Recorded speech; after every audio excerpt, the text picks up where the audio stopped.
Bonjour à tous, je suis La Grénitude. Bienvenue pour ce 19e Space Actu Saint-Étienne, un média d'information sur l'actualité football de la Saint-Étienne sur Twitter, Facebook, YouTube et Instagram. Au programme ce soir, nous allons en première partie d'émission débriefer le match nul, et c'est le cas de le dire, face aux Girondins de Bordeaux avec notamment la Stat à Vince. En deuxième partie d'émission, on se projettera sur ASSE, AS Monaco, et bien sûr, on ne manquera pas d'évoquer les 30 ans des Green Angels. La composition d'équipe ce soir pour cette émission, il est le fan numéro 1 de Lucas Gourna. Roméi a une panthère tatouée sur le torse. Lui, c'est notre ami Lucas. C'est Gournis. Salut Gournis, comment tu vas?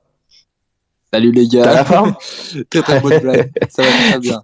Merci à toi de ta présence. Après avoir été l'avocat de Hamouma pendant des semaines, il se retrouve du côté des accusateurs de Kolo Djazak. Snoggies, comment tu vas Snoggies? Bonsoir à toi. Salut les amis, bonsoir à toutes et à tous. Très content d'être avec vous. Très content que tu sois là avec nous également ce soir. Et enfin, il est là pour prendre la température du côté du hashtag SpaceACS. C'est notre ami l'ours du Forez. Comment vas-tu? Eh ben, écoute, salut la Green, salut tout le monde. J'espère que vous allez très très bien. Et puis, j'en profite pour dire que nous allons lancer un sondage qui commence déjà maintenant. Selon vous, messieurs, de quoi ont manqué les Verts dans cette rencontre? Vous pouvez répondre dès maintenant. Et puis, n'hésitez pas à mettre des messages dans le hashtag. Je me ferai plaisir de les remonter. Ouais, n'hésitez pas. Ouais. Merci à toi, mon ours. Et effectivement, on compte sur vous du côté du hashtag SpaceACS. J'ai le plaisir également d'accueillir quelques invités d'exception ce soir. Donc, je vais avoir notamment notre ami Julien Béal des Socios Verts. Salut Julien, comment vas-tu? Salut, ça va à peu près. Ouais. J'ai pété mon micro-ondes sur le 3e but hier, donc je vais faire une cagnotte qui dessus. N'hésite pas à la partager, on essaiera de participer à un maximum. J'ai également la charmante Leïla. Bonsoir Leïla, comment vas-tu? Salut tout le monde, tout va bien, tout va bien. Bon, j'espère que tu t'es remis de la rencontre d'hier soir. On va en reparler. On va dire, parfait, on compte sur toi. Ça veut dire non, ça. Du côté stéphanois, je vais avoir également donc le ministre des Sports portugais, RMR Louis. Comment vas-tu, Louis? Bonsoir tout le monde, je vais très bien, je te remercie. Je te remercie. Du côté bordelais également, parce que forcément, il nous fallait bien des bordelais pour ce soir. Je vais avoir donc notre ami DZ Power. Comment vas-tu? Bonsoir à tous, on survit. Salut. un peu comme le club, j'ai l'impression, hein. Exactement. Et il était du côté du Matmut Atlantique hier soir, c'est notre ami Tom Enda. Comment vas-tu? Ça va nickel, la forme. Parfait. En tout cas, j'espère que vous êtes tous en place. Merci à vous. Je vois également qu'il y a de nombreux auditeurs déjà, donc je tiens à vous remercier de votre présence ce soir. Donc, on rentre tout de suite dans le vif du sujet. Donc, comme annoncé précédemment, donc en première partie d'émission, tout simplement, donc nous allons parler du match Girondin à SSE. Donc, deux buts partout, excusez-moi pour le score. 2 buts partout, donc du côté du Matmut. Les compositions d'équipe, donc du côté de Bordeaux, donc c'était Gaëtan, donc en 3-4-1-2. Donc on avait Gaëtan Poussin dans les buts. Je suis avec Delavogui, Anel et Gregersen pour la défense à 3. Ricardo Manga, Ignatenko, excusez-moi. Il a un nom un peu compliqué. Onana et Lakou pour le milieu de terrain. Gil Rosun était chargé d'animer le jeu. Et donc devant, une attaque, Mbanyang et Sekou Mara. Côté stéphanois, un 3-4-3 assez habituel. Hein. Ça fait quelques temps maintenant qu'on le voit celui-là. Trop habituel. Je confirme également. Donc Paul Bernardoni dans les buts. Kolo, Bakayoko et Nadé pour la défense, Gabriel Silva à droite, Madi Camara, Lucas Gourna en double pivot défensif et Miguel Troco à gauche. Une attaque à 3 avec Riyad Boudbouz en numéro 9 ou en faux numéro 9, Denis Bouanga à droite et Arnaud Nordin à gauche. Concernant les statistiques, on avait 54% de possession de balle pour les Girondins, 46 pour Saint-Étienne. 11 tirs pour Bordeaux, 7 cadrés. 9 pour Saint-Étienne, seulement 2 tirs cadrés et donc 2 buts. On a notamment 417 passes côté stéphanois, 370 du côté bordelais. Les amis, ce qu'on va faire, c'est que on va faire un premier tour de table concernant notamment tout simplement le ressenti plus la prestation individuelle. N'hésitez pas à faire votre top flop également. Et je vais lancer tout de suite mon ami Snow. Écoute... Frustré sur ce ressenti parce que d'un côté, match absolument footballistique immonde, moche, Saint-Étienne c'était vraiment pas ça. Pour ce match-là, c'est hyper décevant, clairement. Et puis, d'un côté, t'as ce 0-2 et tu reviens à 2-2. Alors bon, il y a quand même pas tout acheté, mais c'est un match quand même super pauvre, même le 2-2. Bon, en jouant un peu plus, on pouvait passer, mais bon. Sinon, en top, écoute, Banga, super Denis. Flop, Colo. Non. Je le dis 3 fois, Colo. Et 4, voilà.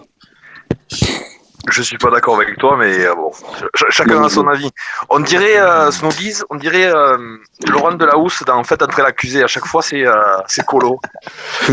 Ah non, mais c'est à peu près ça. Il y a pas de fumée sans feu. Hein. Ouais.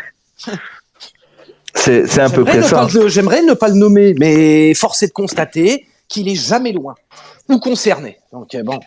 Donc ton flop pour toi, si je comprends bien, c'est donc Colo au niveau flop et Bonga niveau top. Ouais, Denis, super Denis. Ok. Au niveau ressenti un petit peu global sur le match, si tu dois noter l'équipe, parce que je pense que ce sera même plus simple de la faire comme ça.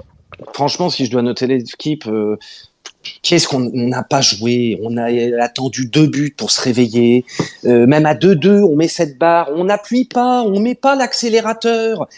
Je suis super frustré. Moi, je vais mettre par rapport à l'enjeu, ce retour, excusez-moi, j'ai une série de bikers, c'est passé, mais un 4,5, 4,5. 4,5 en moyenne, voilà, une note globale à l'équipe de 4,5 sur 10. Ok, parfait. Ouais. Je te remercie, mon Snow, en tout cas. Je t'en prie. Mon gourniste. Ouais. On aura des choses à dire tout à l'heure, t'inquiète pas. T'inquiète pas. Gourna, c'est pas grave. Vas-y, t'as pas intérêt de me mettre en top 1. Non. Déjà, en top, je vais mettre Denis Bouanga. Ok. Parce que, voilà, sur ses 10 derniers matchs, il est impliqué sur 9 buts, si je me trompe pas. 5 buts et 4 passes décisives. Honnêtement, c'est le Stéphano pour moi qui est le plus en jambes en ce moment. Voilà, il donne tout ce qu'il a et vraiment, bravo à lui parce que, moi, j'aurais pas pensé qu'il revienne à un niveau aussi convenable et avec une aussi grande envie. Et comme flop, je pense que je vais mettre tout le reste de l'équipe et surtout des choses, surtout Pascal Duprat. Voilà. À noter aussi la mauvaise, voire même très mauvaise entrée de Harold Moukoudi, qui a été cataclysmique. Une entrée, mais où j'en ai eu peur. Je sais pas ce que vous en avez pensé les autres, mais quand il rentre, on prend pas de but. Hein. Oui, mais voilà. Il nous a fait peur plusieurs fois, des pertes de balles. Colo, ça a été dès les 30 premières secondes, Colo, à son premier contrôle. Sa première action de Colo, c'est une tête sur un Bordelais. Sa deuxième action, 1 minute 30 après, c'est une glissade, le mec. Je le vois, il a le cul par terre, il est déjà tombé. Oh là là, mais dis donc, c'est quoi cette offensive là? Non mais là, j'en ai d'autres. Mais bon. On savait. Les gars, je vous explique. Il a fait une thèse sur le match de Colo hier. J'ai juste regardé le match, la Green, je te jure. il a préparé une thèse, en fait, en regardant le match, apparemment, tellement qu'il en a à dire. Ok. Gouanis, donc si tu dois. Donc, tu m'as donné ton top, donc, qui était Bonga. Ouais. Ton flop, tu m'as dit. Pour moi, c'est les choix de Pascal Duprat et globalement, en fait, toute l'équipe, en fait. Enfin, ok. Hors Denis Bouanga, pour moi, toute l'équipe n'a pas montré un très très beau visage. Et honnêtement, voilà, commencer à s'en prendre 2 pour pouvoir réagir, parce qu'honnêtement, je pense que il y avait moyen de le gagner ce match. Surtout quand j'ai vu que Bordeaux, il y avait la place, bien sûr. T'as raison. Bien sûr qu'il y avait la place. Et pour moi, c'est dommage, surtout après avoir fait un très très bon match, après avoir fait une très belle opération face à Brest ce week-end. Donc oui, c'est. Alors justement, vu qu'en plus ton flop est un peu global, tu restes un peu sur le même type de note que Snow, 4,5. Et pour moi, c'est même 3. Hein. Pour moi, c'est même 3. Pour moi, t'as fait le minimum syndical, mais vraiment le minimum. D'accord. Bah écoute, je te remercie, mon gournier, c'est sympa. Mon ours, c'est à toi. Eh ben écoute, en ressenti global, je vais être très concis. Je suis très déçu de la manière dont on a abordé ce match. On était trop timide, trop timoré. On a manqué clairement de volonté d'aller chercher ce match. Et on doit attendre d'en prendre 2 pour se se réveiller. En top, je vais mettre Bouanga. Ok. En flop, l'entrée dégueulasse de Moukoudi qui nous a jamais rassuré défensivement. Il a raté tous ses passes, toutes ses têtes. Il n'arrivait pas à s'aligner. Toujours est-il que ça a été sans conséquence. Le but là qu'on se fait refuser, c'est parce que Moukoudi ne sait pas défendre. Le nombre de fois où Nadé a dû le sauver, bref, c'est une entrée dégueulasse. Et puis si je devais mettre une note globale à l'équipe, je vais rejoindre Gournist. C'est un 3. Tu dois gagner ce match. Mais tu ne l'avais pas envie de le gagner. Tu t'es contenté d'un vieux match nul tout claqué. Voilà, je suis désolé, mais 3. Voire même 2,5. Hein. Pour rebondir sur ce que tu dis, mais surtout quand tu vois ce que Kazri dit à la fin du match, comme quoi, oh c'est bien, on a pu égaliser, machin, tout, après avoir terminé de but, limite se contenter d'avoir fait match nul face à une des pires attaques et la ça pire, fait mal de l'entendre ça. Défense d'Europe. Pour moi, c'est n'importe quoi. Pour moi, c'est n'importe quoi. C'est vrai, mais dans les circonstances, c'est pas non plus anodin. Alors, ce qu'on peut reprocher, c'est que Kazri aurait pu dire oui, mais par contre à 2-2, j'avoue, on a carrément mis le frein, on s'est cru arriver. Mais tu vois justement, moi c'est un manque d'ambition, c'est un manque d'ambition. Les gars, les amis, si vous le permettez, on reviendra un peu plus dans le détail quand on sera sur la prestation un peu plus générale. Justement, il y avait Lauchi Picto qui nous met un avis un peu contre, qui nous met au vu du scénario de ce match. On s'en sort très bien. On peut remercier Bouanga, Nordin et Lavar. Ouais, mais c'est triste à dire. C'est exactement ça. Alors, ce que je vais faire, je vais prendre un Stéphanois, un Bordelais. D'accord, justement pour faire le ressenti global, le top et le flop. Donc pour le Stéphanois, je vais appeler Julien, et pour le Bordelais, je vais prendre Tom Enda. Comme ça, en même temps, tu pourras me parler un petit peu du match vu des tribunes et également au niveau de l'ambiance. Donc Julien, tu commences, et Tom Enda, tu enchaînes. Moi, je pense très clairement, c'est un match où les deux équipes ont joué à leur niveau. Voilà, c'est tout. C'est un match. Le match nul était quasiment signé. La fameuse grande réunion qu'il y a eu après le 6-2, l'objectif de la direction, c'était 4 points sur 2 matchs. Ça, j'en suis persuadé, je suis prêt à signer, même si j'étais pas dans le bureau, je pense qu'on est tous d'accord là-dessus. On va en parler de ça, je pense. Mais voilà, moi, le match nul, c'était l'objectif de Duprat. Mais quand tu dis, ils étaient à quel niveau, en fait? Parce que le match qu'on a vu, autant que Bordeaux... Tu vas pas me dire que c'est des joueurs qui sont finis éreintés, les tibias en sang, et qu'on s'est battu et qu'on a frappé 35 fois au but. Mais surtout, mathématiquement... Ils ont été au niveau, à la rigueur, ok, 2-2, d'accord. Mais là, mathématiquement, le match, les mecs, ils ne sont jamais battus. Mais même. Non, mais c'était. Moi, je dans l'intensité. Les 22 acteurs, et encore, je ne parlerai pas de Poussin, parce que le pauvre, je le plains. Mais les 22 acteurs qui y avait sur le terrain ont joué à leur niveau. Bouanga est au-dessus, on le sait. Gourna est pitoyable. Au bout d'un moment, Saint-Etienne en avait sous le pied. Est-ce que Saint-Etienne en avait sous le pied et pouvait l'arracher à la fin de match? Non. Après la barre. Non, barre mais entrante, ce match aurait pu durer 3 jours, il n'y aurait pas eu d'autres buts. Et je pense très clairement que le seul club qui aurait pu marquer un autre but, c'était Bordeaux. C'était pas nous. Parce qu'ils sont brillants. C'est vrai. Mec, on en parle. Mais surtout, mathématiquement, c'est quand même bizarre, parce que tu gagnes face à Brest, alors que Bordeaux perd 6-1 face à Lyon, et là, Brest gagne face à Lyon. Ça veut dire que comment tu as pu remporter Brest alors tu n'avais même pas gagné une équipe qui a perdu face à Lyon, par exemple. On va y venir ça. On va y venir sur la prestation générale de tout ça. On reste bien sur le top flop. Bien sûr. Donc, est-ce que tu as une note globale à donner à l'équipe, Julien? 4. Un 4, ok. Je te remercie. Tom Enda, de ton côté, alors, déjà, moi, je vais te poser une question, parce que forcément, je sais qu'il y avait les Greens, je sais qu'il y avait les Magic. Je crois savoir qu'en plus, tu es un ultramarine. Non, je suis Stéphanois, moi. Mais tu m'as pas dit que t'étais... Ah oui, mais si, t'étais au stade en tant que Stéphanois, mais oui, je te dis une bêtise. J'étais au stade en tant que Stéphanois, oui, tout à fait. Allez, vas-y, dis-moi un petit peu, surtout l'ambiance dans la tribune, d'accord? Comment t'as vu le match du côté de la tribune? Et ton ressenti, quoi. Déjà, gros bordel pour la Bordeaux, les gars. Je vous souhaite jamais d'y aller, ce stade. Tram en panne, bouchon. C'est tout ce que c'était Bordeaux. Je suis arrivé à la 30e minute, les gars, du match, de la première mi-temps.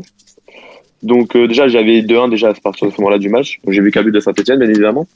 Donc, gros bordel déjà pour y aller. Après, je pense que j'avais vu au coup d'envoi, le stade était à moitié vide, donc j'étais pas seul à être dans ce cas-là. Du coup, il y a gavé de Stéphanois, les gars, dans le stade. Genre, que ce soit en parkage, au parkage, je pense qu'on devait être une centaine, mais dans le stade, il y avait beaucoup de Stéphanois quand même. Et ambiance top, quoi. Surtout après le but refusé, quoi. Nous, on a célébré ça comme un but. Le but refusé de Bordeaux. Ah bah c'est clair. Hein. Forcément. Et, parce que franchement, il y avait une grosse clim au parkage quand Briand a marqué. Ah bah ça, heureusement. Très très grosse clim. Enfin, on se regardait droit dans les yeux et tout, mais non, après, bonne ambiance, franchement, le parkage faisait plaisir, quoi, d'avoir un petit parkage comme ça bordelais un parkage stéphanois à Bordeaux. Ok, parfait. Ben, je te remercie.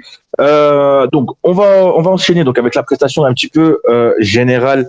Concernant donc les deux équipes. Donc, du côté de la CF. Tu veux un petit résultat du sondage, je suppose. Effectivement, bien joué. Alors, qu'est-ce qui se passe du côté du sondage? Du sondage, c'est une majorité qui nous dit tout simplement qu'on a manqué de talent et d'ambition, en fait, donc les deux. Ouais. Il y a un petit tiers qui pense qu'on a manqué surtout d'ambition, et un petit quart qui pense qu'on a manqué de talent. Donc ça rejoint un peu ce qu'on a dit, beaucoup rejoignent notre avis. Et puis il y a Caroux qui nous met, ils ont aussi manqué de concentration et de détermination. 2 buts en si peu de temps sur coup de pied arrêté, ce n'est pas possible. C'est tout à fait vrai. C'est une très belle analyse. Et sur les 2 corners, pas un mec au poteau. C'est-à-dire que le premier, si t'as un mec au poteau sur le premier, là où il y a ce décrochage... Bernardoni veut jamais de mec au poteau. C'est hallucinant. Ouais, t'as beaucoup de gardiens maintenant qui font ça. Il y a beaucoup de gardiens qui font ça. Il veut pas de gardien, il veut pas de mec. Au deuxième, tu changes ton braquet. T'en as pris un au premier, comme ça. Ouais, 5 minutes après, t'as un autre corner. T'en mets pas un, sans déconner. Après, je pense que c'est une erreur de marquage plus qu'une erreur de poteau. Mais vous avez vu le démarrage, c'est deux Stéphanois qui se marchent dessus. Il est tout seul, le pélo. C'est deux Stéphanois qui se marchent dessus. Pour finir. C'est Gourna et Nadé qui se marchent dessus. Ils se télescopent, ils se rentrent dedans, les mecs ils se mettent tous les deux au tas. Le Bordelais, lui il est debout. Il est tout seul, il frappe, il marque. Et en plus, il la cadre comme ça peut-être une fois sur 10, mais là il la met parfaite. Magnifique. Bien joué. Donc juste... Effectivement. Donc justement, ce sondage en fait amène très bien. Enfin, le résultat du sondage amène très bien. Donc la suite du programme, étant donné que nous aussi on va un petit peu voir ensemble si. Alors, on en a déjà un petit peu parlé sur le top flop, mais on va un peu plus rentrer dans le détail. Donc est-ce que les Verts manquent-ils de talent, d'ambition ou les deux? Donc on a vu au niveau donc des auditeurs. Pour eux, c'était un petit peu les deux. Nous, on va rentrer un peu plus dans le détail. Donc avec notamment une première question que je vais vous poser un petit peu à tous. La SS, quel a été le plan de jeu? Je rappelle quand même la compo de Duprat hier soir. Donc, on a joué en 3-4-3 avec une défense avec Bakayoko, Kolo Djezak dans l'axe et Nadé. D'accord? Donc déjà, je pense qu'il y a pas mal de petites choses à dire concernant la titularisation de Kolo Djezak. Un double pivot, Madi Camara, Lucas Gournado. Miguel Trocco à gauche, Gabriel Silva à droite. Ça peut poser quelques interrogations également. En sachant que tu as aussi peut-être un retour de Masson. Moi j'amène juste ça comme ça. Tu avais Choub également sur le banc à droite, donc je pense qu'il y avait peut-être d'autres possibilités à faire. Et donc, comme je disais, une attaque Riyad Boudbouz, Arnaud Nordin, Denis Bouanga. J'ai cru comprendre en début de match que Wabi Kazri, il y avait eu une alerte, donc c'est peut-être pour ça qu'il n'avait pas été titularisé, mais est-ce qu'on n'aurait pas pu faire mieux également devant? Donc justement, moi la question c'est, à quoi joue Duprat? Ça fait plusieurs matchs où on peut peut-être essayer de faire la différence ou quelque chose et au final on le fait pas. Je pense au match de Marseille où tu t'arrêtes de jouer après le premier but. Je pense au match contre Lille où tu peux essayer de gagner 1-0. Je pense au match de 3 où tu passes totalement à côté de ton match et que normalement tu dois le gagner. Je pense au match de Lorient où justement tu mènes 2-0, tu dois fermer le jeu, tu le fais pas, t'en prends 6 derrière. Donc ma question à vous tous, c'est à quoi joue Pascal Duprat? Attends, Lagrine, juste avant qu'on commence ce débat, je vais juste poser une petite question qui va lancer le sondage à nos auditeurs et à ceux qui les intervenants. Vous pouvez voter dans le space. La question suivante, c'est est-ce que les Verts ont fait une mauvaise opération? Voilà, le sondage va être lancé, vous pourrez répondre, donc n'hésitez pas. Et puis même mettez vos petits mots. Et puis je vais même dire, je vais aller plus loin dans ce que tu dis. Duprat est en train de faire un peu n'importe quoi, notamment au niveau des compos. Déjà, jouer avec Riyad Boudbouz en faux neuf, expliquez-moi l'utilité de ça ne sert à rien. On a bien vu que ça ne marche pas. Ça n'a marché qu'une fois. Et c'est pas possible. Tu dois jouer avec 2 attaquants, avec bon. Mais t'as pas d'attaquant. Alors, Bah, Louis, tu mets Banga Nordin. Louis, dès que Gournis, Lours et Snow ont fait un peu leur tour, justement, je te donnerai la parole avec Leïla pour reparler de ce côté-là. D'accord? Et puis au-delà de ça, je vais dire un truc. Il y a pas de pressing. Oh, il est où le pressing? T'avais des mecs qui attendaient. T'avais en fait un bloc qui était quand on était dans notre camp, t'avais un bloc très resserré mais très haut, mais qui ne pressait pas. Donc la défense, tranquille, ils ont pu me balancer leur grand ballon en profondeur. Je sais pas combien de ballons en profondeur on a dû prendre. À un moment donné, faut être aussi réactif. Faut presser, faut que les mecs pressent. Il y avait pas de pressing milieu de terrain, pas de pressing devant, pas de pressing derrière. Ben t'as pris l'eau défensivement. Tu t'es fait manger.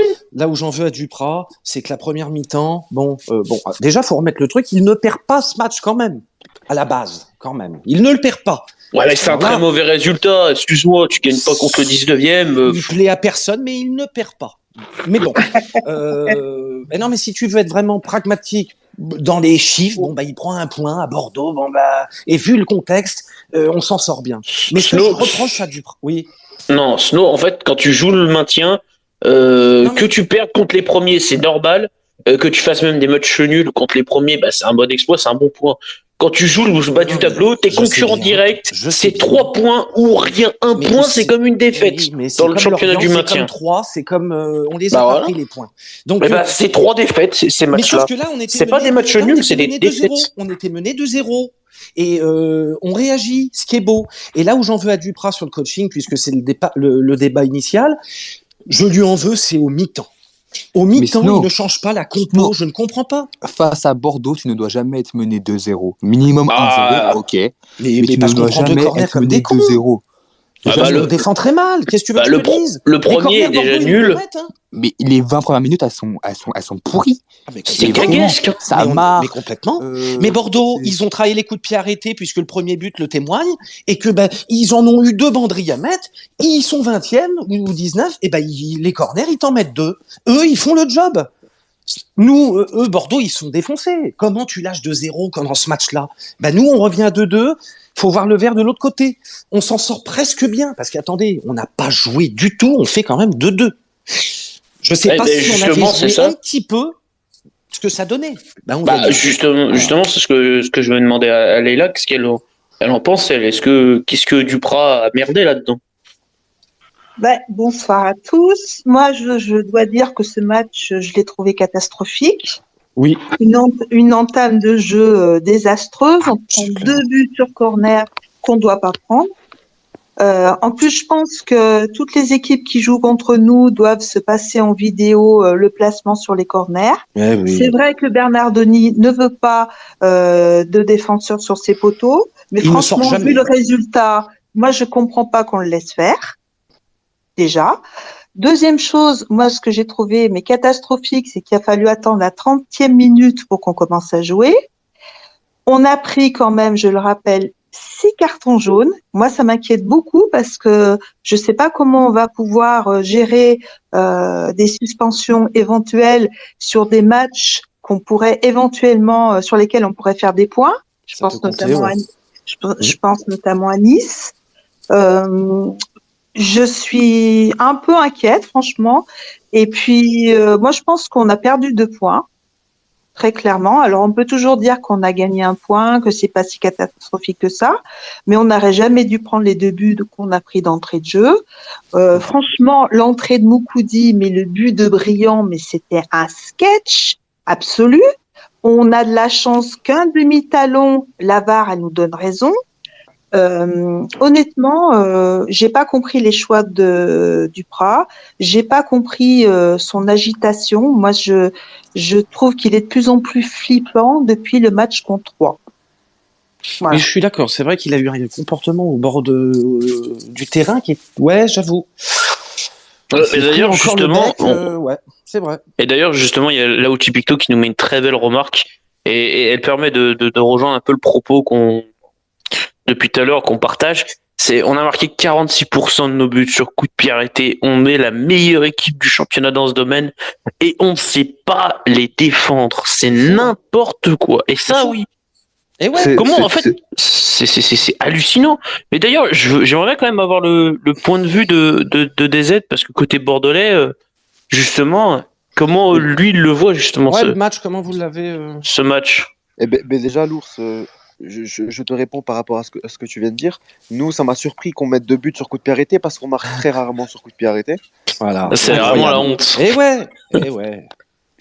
Mais je passe juste le coucou à Branck, la green, si tu le connais. En plus, là, tu le connais. Oh, Branck. Ouais, je le vois. Salut à toi, Branck. Salut. Veut monter, pour qu'il vienne débattre. Mais non, honnêtement, moi, j'ai regardé le match en rediffusion aujourd'hui. C'était une purge, hein. Côté bordelais ou stéphanois, j'ai trouvé que c'était dégueulasse. Tout à fait. Nous, personnellement, on a joué 20 minutes. On a joué 20 minutes en première mi-temps. Après, on a arrêté de jouer tout le match. C'était dégueulasse. Au 2-1. Ouais. Vous êtes affaissé quand on a mis le but, là, où on vous a fait flipper, en fait, à 2.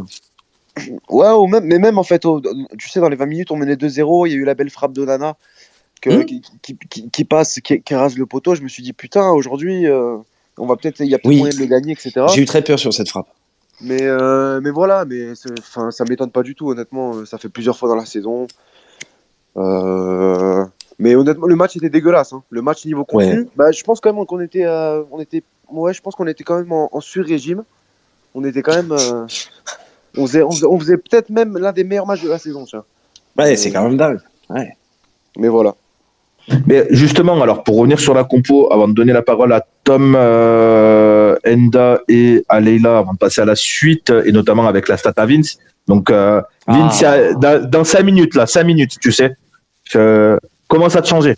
Enlève le chasuble. Tu tapes des pieds là déjà. Super. Talon fesses.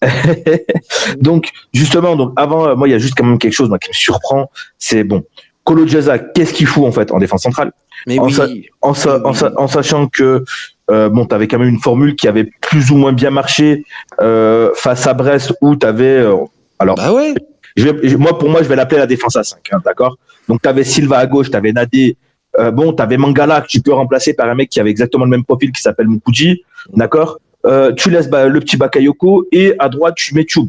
Voilà, comme ça, tu restes sur des joueurs qui ont un petit peu l'habitude de jouer ensemble et au final, ça se passe bien, d'accord? Donc voilà. Donc moi, vraiment, j'ai pas compris. Kolo, Silva, ces choix-là, enfin, voilà, si on doit faire une espèce de losange là, parce que c'est vraiment un losange en plus. Le losange Silva, Kolo Djeza, Troko, Boudbouz. On souffle de ce côté. Hein. Moi, j'étais surpris qu'ils mettent pas Tube. Hein. C'est quand même compliqué, voilà. Donc surtout qu'il n'y avait pas d'alerte au niveau de Tube, il n'y avait pas de choses comme ça. Donc disant contre Brest un peu moins punchy, Tube. Ok, bon, d'accord. Mais depuis le début quand même il est opérationnel. Ah oui. C'est peut-être le préserver justement pour Monaco, je pense aussi. Donc il y a des choix qui ont été faits par rapport à Monaco. Mais ça, je n'aime pas. Mais c'est bon. S'il commence à, on joue du match de Bordeaux. Tous les 6 mois, on joue tous les 3 jours. C'est bon. C'est pas comme si on joue en Coupe d'Europe tout le temps. Donc justement, je vais donner la parole à Tom Enda et donc Leila, et ensuite donc Tom Enda, je te ferai redescendre pour laisser la place un petit peu. Vas-y Tom Enda. Ouais, moi je suis d'accord avec toi. Les choix défensifs, donc avec Kolo, pour moi je pense Mukudi doit débuter à la place de Kolo, je pense. Oui. Choub, donc je pense aussi doit débuter normalement. Oui. Après, on n'est pas aux entraînements, on peut pas savoir les perfs individuels aux entraînements et tout. Voilà, parce que ça compte quand même. Il y a devant aussi également, je comprends pas. Enfin, franchement, moi, Nordin, il me fait de la peine quand on lui envoie un parpaing et qu'il est là. Enfin, il peut rien faire. Franchement, il me fait de la peine. Enfin, je le dis. On a inondé de ballons devant. Alors que je sais pas, on a fait signer quand même Bakary Sako. Bon, certes, c'est pas top player et tout, mais devant un mec physique comme ça, peut-être dans un match comme celui-là. Peut-être il est pas prêt physiquement, il est pas là, mais je sais pas à quoi servent les mecs. Enfin à ce moment-là, moi je le tente, tu vois. Je sais pas. Et après aussi, peut-être juste sur l'aspect tactique, on avait un camarade avec Gourna, les deux étaient très très bas. Du coup, dès qu'il y avait de la projection vers l'avant, on se retrouvait vite. Il manquait un joueur, je pense. Déjà, il manquait un joueur dans la surface. À chaque fois, Nordin, il y avait même Tchoub, il était dans des situations de centre, il y avait personne dans la surface. Et peut-être un Camara en box-to-box qui ferait les allers-retours, quoi, et qui prendrait peut-être un peu plus de risques pour monter et emmener le ballon. C'est, je pense, pour moi, ce qui a manqué un peu pour être encore plus dangereux. Ouais, non, mais ouais. C'est tout. Voilà ce que j'avais à dire. Mais c'est vrai que ouais, Nordin, le pauvre, on le balance de longs ballons devant. Aucune chance. Alors après, Nordin, il a cette, entre guillemets, cette envie quand même un peu. C'est quelqu'un qui, quand il a la balle dans les pieds, servi à peu près convenablement, il va tenter d'aller quand même en 1-1, essayer quelque chose. Pas tout le temps, mais il essaye. Il met quand même cette tête sur la barre. Tout à fait, ouais. Ça tient pas grand-chose parce que là, il peut être le héros, hein.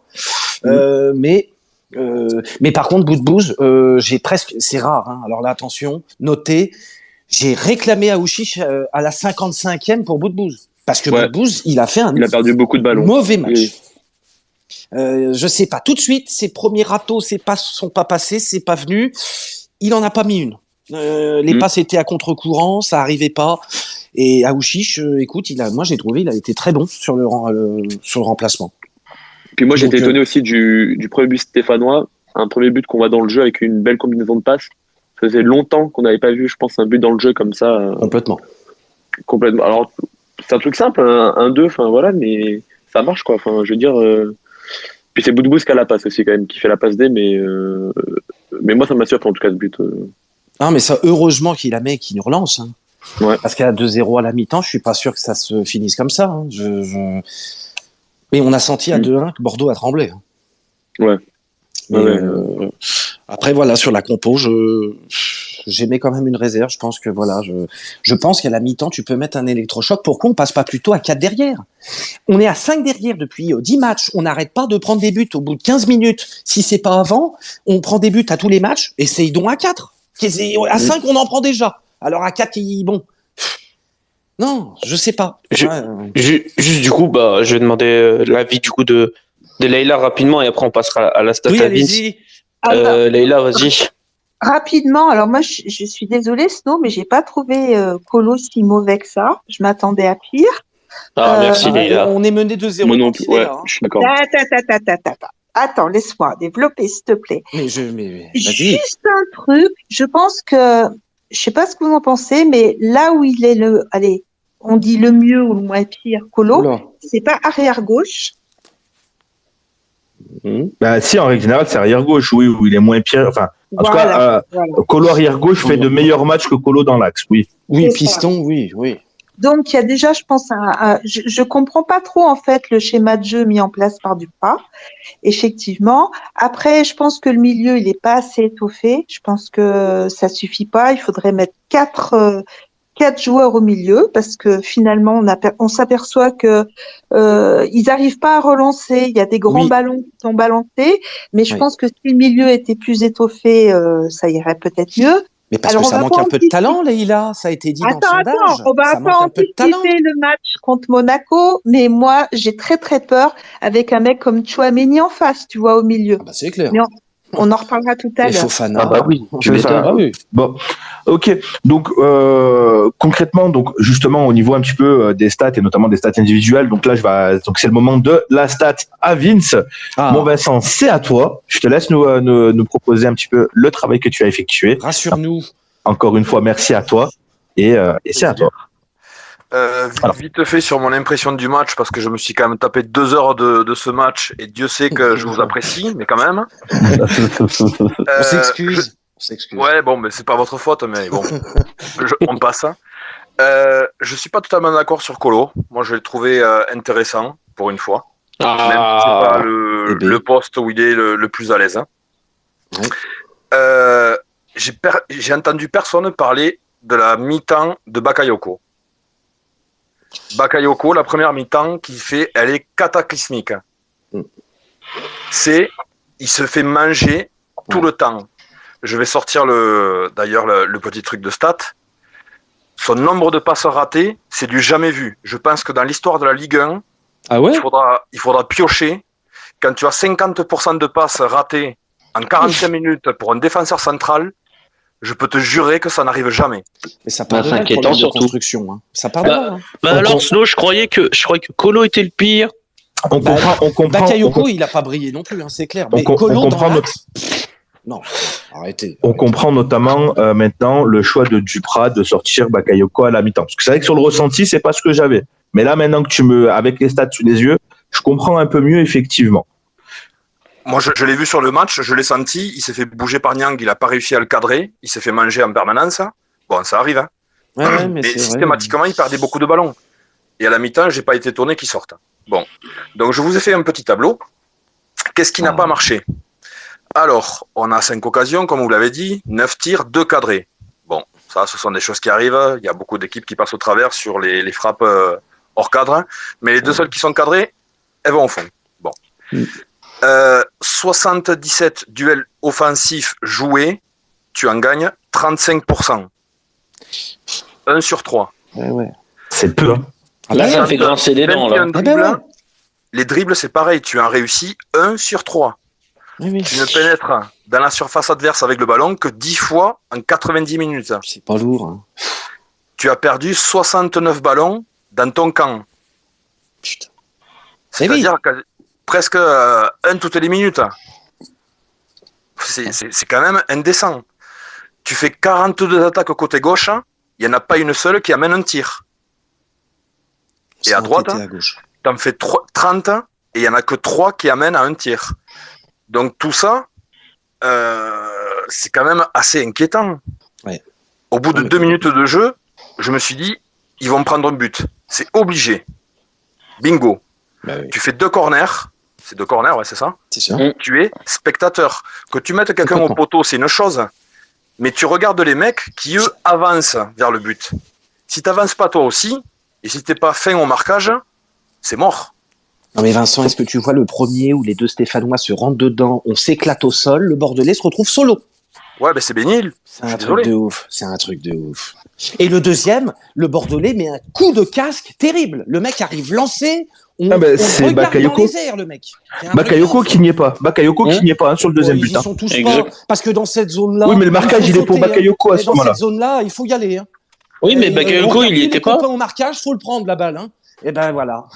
On est 3 au sol, les pieds cloutés, il y en a pas un qui saute. Et dans cette zone-là, on s'en fout du marquage. Faut la prendre. Faut tout arracher. Hein. On laisse quand même continuer Vince. Oui, pardon Vincent. Non, mais je finis juste avec ça. Donc Bakayoko, il a tenté 21 passes, il en réussit que 11. Il en rate 10 en 45 minutes. Ouais. Et c'est un défenseur. Défenseur central, c'est pas un ailier. Donc ça fait peur quand même. D'où les relances. Les gars, un défenseur central, ça fait souvent des passes latérales, mais mais peu offensives. Et c'est ça qui est inquiétant, je trouve, sur cette stat. Ah oui, en plus, on a joué latéral, parce que c'était stérile. Hein. Après, je pense que dans les choix offensifs et dans ce qu'ils ont voulu faire, il y a beaucoup de déchets. Nordin, il gagne 3 duels sur 13. Bouanga, il perd 16 ballons dans son camp. Et Gourna au milieu, il gagne 3 duels sur 9. Ah mais t'inquiète, on l'a vu le mauvais match de Gourna, t'inquiète pas. Ça arrive, ça arrive. Mais pas dans un match comme ça. Tu peux pas attaquer le match de cette manière-là. Alors que tu sais, on parle même pas de Monaco. On s'en fout de Monaco qui arrive après. Tu as un concurrent direct. Tu es là pour l'enfoncer et agrandir le fossé qu'il y a avec la zone rouge. Ah ouais. Tu dois attaquer pied au plancher. C'est pas possible de démarrer comme ça. Moi, j'ai toujours entendu, on ne change pas une équipe qui gagne. Pourquoi changer l'équipe qui a gagné contre Brest? C'est ça.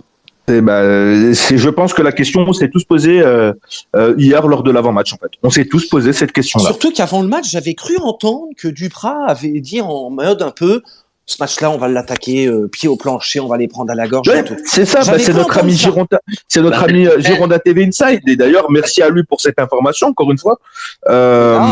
Donc oui. Je sais pas. Non, là, je sais pas, mais j'ai rien vu. Hein. Mais du coup, en fait, ces stats, je suis d'accord avec toi, Vincent. Les stats sont criantes. Elles sont criantes de vérité. Puis quand tu vois, les matchs, la plupart de nos joueurs n'ont pas été bons, on va dire. Regarde, le petit Bakayoko. Tu réussis pas tes passes. Et justement, regardez, les amis. Et donc là, je vais demander en auditeur, donc Louis, Julien et DZ. D'accord, pour cette suite du programme. Donc, qu'on a décidé d'appeler une mauvaise opération pour Saint-Étienne. D'accord. J'ai même envie de dire pour toi des aides, une mauvaise opération également pour Bordeaux. Donc concrètement, si on regarde un petit peu au niveau du classement, déjà au niveau des rencontres, donc on a eu donc le Bordeaux-Saint-Étienne 2-2, Lorient qui va gagner Metz dans les toutes dernières minutes, 3 qui perd contre Clermont, enfin en tout cas j'ai envie de dire même Clermont qui bat 3, et donc Angers qui perd 3-0 face au Paris Saint-Germain. Ce qui fait qu'au niveau du classement, bon Metz je pense est décidément définitivement condamné. Donc Bordeaux et Saint-Étienne, j'ai envie de dire c'est un peu le statu quo. Par contre, Clermont, qui reprend un point sur nous. Donc justement, moi ma question, ça va être quoi ? Ça va être, est-ce que Saint-Étienne a fait une mauvaise opération en concédant le nul face à Bordeaux au match mut ? Et après, justement, je te poserai la question à toi, DZ. Est-ce que justement tu penses que Bordeaux a fait une mauvaise opération ? Bah écoute, moi je vais dire qu'on n'a pas fait une bonne opération, mais j'ai demandé par exemple Julien, toi. Alors, d'un point de vue extérieur, si on n'était ni supporter de Saint-Étienne ni supporter de Bordeaux, c'est Bordeaux qui a fait la très très mauvaise opération. Oui. Surtout au vu du match, on le regarde de l'extérieur, Bordeaux aurait dû gagner ce match. C'est clair. Voilà. Si on n'est pas supporter, Bordeaux aurait dû gagner ce match. Oui. Puis au vu des stats, au vu de tout, voilà, merci Briand d'avoir été hors jeu. Parce que sinon, je pense que là, ce soir, on serait tous pas très bien. Mais après, une mauvaise opération, oui et non. C'est vrai que la déclat de Cazerie en fin de match peut tous nous gonfler. Mais avec un peu de recul et un peu à froid, c'est l'entame de match, quoi. Enfin voilà, le problème, c'est que c'est 20 minutes. C'est pas de pression. Voilà, il n'y a pas... Après, honnêtement, c'est la même analyse qu'on peut faire sur les 10-15 derniers matchs. Depuis que Sako est blessé, voilà. Je pense très clairement qu'en fait, l'analyse du match qu'on peut faire est un copier-coller depuis que Sako est blessé. J'ai envie de dire que c'est ça, et le problème, c'est que, en fait, tu te dis, Saint-Étienne se remet à gagner, à faire des matchs cohérents. Quand Sako arrive, et Sako, quand Sako arrive à Saint-Étienne recommence à faire des matchs cohérents, et quand il est plus là, Saint-Étienne tombe dans ses travers un peu, et notamment défensivement. Oui, le match contre Brest, on le gagne, mais c'est un miracle. Oui. Voilà, il faut être réaliste, hein. Le match contre Brest, on le gagne, mais c'est un miracle. Ouais, mais je pense que tu le méritais au fond, parce que tu avais les plus grosses occasions, elles étaient de ta part, en fait. Oui. Donc, au fond, tu méritais spécialement de gagner. Même si les 2 buts, hein. Oui, mais on méritait de les gagner. Mais on a eu les occasions pour mettre le troisième. On l'a vu mercredi. Mais mercredi, c'est criant, quoi. Mercredi, c'était criant. Tu ne fais rien, t'attends, tu laisses Bordeaux qui, eux, avait, on va dire, avait 20 minutes. On fait 20 minutes oui, comme l'a dit peut-être DZ, c'était sur régime. Mais en gros, ils ont fait 20 minutes où ils avaient les crocs, ils avaient envie de bouffer. Et puis, ils sont allés chercher le 2-0, je trouve, trop facilement, extrêmement facilement, pas à mon goût. Et malheureusement, après, tu dois cravacher pour revenir déjà au bout de 2 buts. Et puis, après, forcément, t'as perdu de l'énergie inutile à revenir à 2-2 pour après aller chercher la victoire. Forcément, à la fin, tu le payes. Hein. Mais on aurait pu pousser. Il n'y a pas de relance. Oui. C'est des dégagements. Complètement. Voilà. La défense ne relance pas, elle dégage. C'est ça. Le gardien, c'est pas. Enfin bon, bref. Je ne vais pas faire le débat tout seul mais tu as raison. La défense, le milieu. Qui m'explique. Mais justement, DZ, pour toi, est-ce que c'est une mauvaise opération un petit peu ce match-là ? Alors, pour nous, c'est clair et net que c'est une très très très très très mauvaise opération parce qu'en cas de victoire, ça nous relançait totalement. Mais pour vous, je ne pense pas, parce que pour vous, une mauvaise opération aurait été de perdre contre nous. Là, un match nul, c'est pas une bonne opération pour vous, forcément. Oui. Mais une mauvaise, ça aurait été de perdre. Pour moi, c'est pas une mauvaise pour vous. Et pour en revenir à ce qu'a dit l'ours, pourquoi dans nos 20 premières minutes, on a réussi, je pense aussi, à sortir les ballons et à pas dégager ? Parce que je sais pas si vous avez vu, mais au bout de la 20e minute, tu as Pascal Duprat qui demande à Madi Camara et Lucas Gourna de presser Dil Rossoun, notre milieu offensif, et de prendre un peu, entre guillemets, de le marquer de près. Et une fois qu'ils font ça, mais c'est terminé. Les seuls ballons qu'on arrivait à sortir, on les donnait à Dil Rossoun, et Dil Rossoun, avec sa petite taille, il arrive très vite à se retourner, il est très vif. Et on a vu qu'une fois qu'il était, entre guillemets, marqué personnellement, c'était terminé. Bien sûr. Mais ouais, pour en revenir du coup à la question de base, moi je pense pas que ça soit une mauvaise opération pour vous. C'est pas une bonne non plus, mais c'est pas une mauvaise. Je suis d'accord. C'est une occasion manquée quand même, quoi. Et justement, mon Louis, on t'a pas entendu sur ce space encore. Ouais, merci. Pour nous, la question c'est est-ce que c'est une bonne opération pour nous? Bien sûr que non. Bien sûr que non, parce que pour moi, c'était le match le plus important de la saison. Je l'ai dit à tous mes proches. J'ai dit, là, ce mercredi, il faut y aller. Il faut mettre dedans direct. Parce que si on se met pas dedans direct, on va faire punir. Parce que c'est ce qui s'est passé mercredi. Parce que si on regarde bien que Bordeaux, on va pas se mentir, ils ont joué, on va dire, 25-30 minutes. Mais après, dès qu'on a mis le but de Bouanga, ils se sont légèrement éteints. Je dis légèrement parce que à la fin de match, on a failli se faire punir, même crucifier. C'est des mots très durs. Je dis crucifier carrément. Mais voilà, pour nous, c'est une très mauvaise opération parce que on sait jamais. Parce que peut-être c'est le match qui peut tout changer sur notre maintien. On ne sait pas. L'avenir nous le dira. Mais voilà, pour nous, bien sûr que c'est une mauvaise opération, une très mauvaise, je dirais. Pour répondre très rapidement à Louis, nous, en deuxième période, les seules occasions qu'on a, du coup, c'est le but de Briand hors jeu, et t'as aussi la frappe de Mbaye Niang, qui est d'ailleurs avec le sauvetage incroyable de, je sais plus comment, Nadé, qui fait un sauvetage incroyable, mais sinon on a eu que ça en deuxième. C'est pas pour te mentir, amigo, mais j'ai senti un Bordeaux fébrile. Comment te dire? Fébrile, ouais. Oh, merci pour le mot en français. mais voilà, pour moi, c'est mon ressenti personnel, bien sûr. Moi, c'était un match quand même. Juste après, je vous laisse, mais c'était un match quand même de limite de Ligue 2. Alors c'était nul. Hein. Oui. Bien sûr. Non, puis on n'était pas loin. Au niveau général, oui, c'est ça, ouais, effectivement. On n'était pas loin. J'ai une question pour DZ de Power, vite fait, tant qu'il est là. Est-ce que tu trouves logique d'avoir Oudin, Adli et Pembele sur le banc? Alors Pembele, il n'était pas sur le banc, il était blessé. Blessé, ouais, d'accord. Et pour Oudin et Adli, le souci c'est que Adli, beaucoup m'en parlent parce qu'ils me disent à la fin de la saison il va jouer au Milan AC. Ouais, mais Adli c'est catastrophique au Girondin, c'est catastrophique.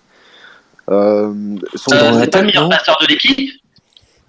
Honnêtement, je te le dis, c'est possible qu'il soit le meilleur passeur de l'équipe, mais C'est ce que j'ai entendu, je crois. mais écoute, c'est le pire milieu de terrain qu'on a avec.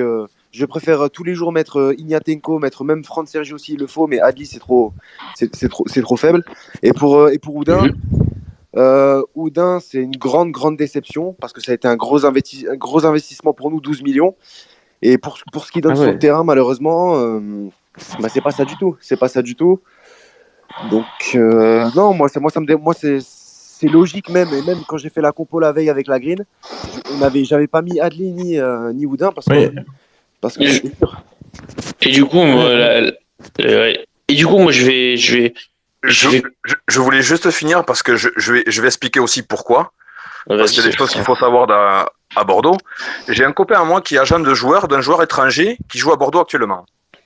Et il m'en a parlé. Il m'a dit, le joueur que je représente, il y a des choses qu'il ne comprend pas dans ce club. Il est étonné que les joueurs français qui évoluent à Bordeaux actuellement, pas tous, mais certains, dont Adli, Oudin et Pembele, ne se sentent absolument pas concernés par la situation actuelle qu'il y a au club. C'est-à-dire qu'ils n'en ont rien à cirer. Pembele, il va retourner à Paris. Oui, c'est Adli, il va retourner, il va aller au Milan parce qu'il est prêté. Oudin, il se prend pour ce qu'il n'est pas. Oudin, il en a rien à cirer. Il se prend pour un grand joueur. Donc les mecs, ils s'en tapent. Que le club descende, ils en ont rien à carrer. Ça part de là, je crois. Pour te répondre, Vincent, tu as totalement raison. Mais malheureusement, il n'y a pas que ces trois joueurs. Quand tu vois que... C'est juste sur les trois. Après, je sais pas, mais c'est cas précis là. Après, là, par exemple, on a perdu il y a 1 mois et demi contre Paris, on a perdu au Parc des Princes 3-0, et bien après le match, tu en as certains qui refusent de rentrer sur Bordeaux et qui préfèrent aller se promener dans Paris. Voilà. Ça, c'est dingue. C'est dingue.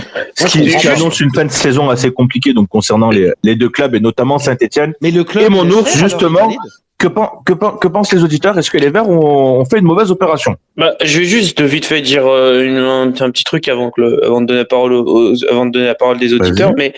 Mais juste voilà, si on avait gagné ce match, tu mettais 7 points sur Bordeaux et 9 points sur Metz. C'est ça. T'avais quasiment le barrage assuré minimum.